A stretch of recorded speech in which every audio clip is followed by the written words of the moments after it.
Hi, this is Katarina from I Was Diagnosed. I was diagnosed with multiple sclerosis 6 years ago, and at the time when I was diagnosed, I thought that I have a couple more years to live. And then I learned more about this disease, and I understood that it's not so bad, but it's unpredictable, and so perhaps one day I wouldn't be able to do things that I enjoy doing, like going on walks and traveling. And 5 years ago, I noticed that my leg started to give up, and I have a foot drop, and it's harder for me to walk longer distances. I used to love to run, I used to love to walk. And then 4 years ago, I've noticed that traveling isn't so fun anymore.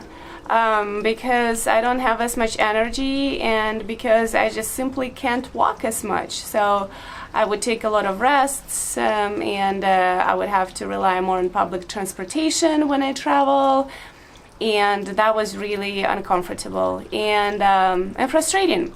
And about 3 years ago, I went to Ukraine to visit my parents, and I had my first panic attack there, something that I have never experienced, and it was a pretty scary time. And so from that point I figured, okay, not only it was hard for me to walk, I couldn't even walk easily from my parents' house to the bus stop, which was about, 5 minutes walk, but even traveling by itself and experiencing all the climate changes and time differences became very hard on my body.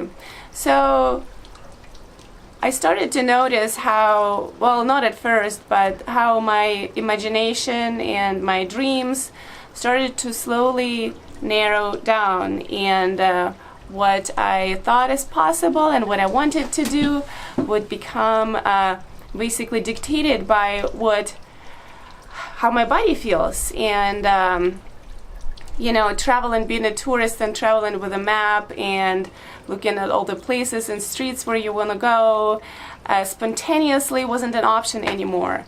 And then 2 years ago, my mom was diagnosed with cancer, and she was in Ukraine, and I realized that I have to figure out how I'm going to get back to Ukraine and get back to United States safely.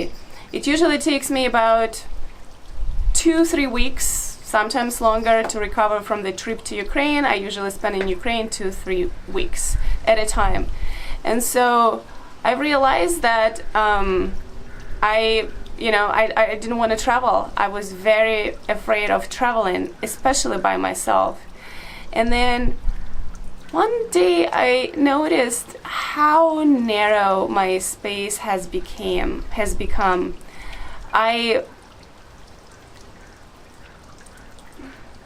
I prefer to not see people in my life. I prefer not to have experiences in my life because I didn't want to travel, and I didn't want to use help from other people while I'm traveling. And I was just sitting and thinking about all of this, and then I realized, I'm just not going to let my MS dictate me what I am going to do in life. It might put limitations on me, but it's not going to tell me that I can't see my mom and I can't support her.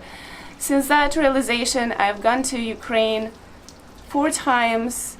As she was going through her chemo, I was able to see her once every half of a year. I was able to support her to the point where traveling now doesn't even occur to me as an obstacle or a consideration. I know I'm going to travel. I know somehow I'm going to get from point A to point B, whether I'm going to Uber, whether I'm going to take 10 stops, whether I'm going to take public transportation. I don't care. I might even be in a wheelchair and I'll have a friend drag me around. But I'm not going to let my diagnosis tell me the quality of life, and especially the relationships that I'm going to develop and maintain with people in my life. So I just wanted to share this with you. I know it's a little bit of a long and not very articulated story, but it was something that is important for me, and I realized, I was just thinking that I'm not that person anymore that I was even 4 years ago and 3 years ago. In fact, yesterday at work, I picked up a magazine called sports adventures, and I was like I was like reading the pages and like fantasizing about like free falling sports where you like jump from a rock, but you have a parachute, so you know there is some safety in there. And I'm not saying I'm going to do that, but I'm not limiting myself by things that I expose my mind to, and maybe one day. So whatever you know you are limited by, look it in the eye, and just know that you're not alone in this. Hit the subscribe button, and I will see you in the next video. Bye.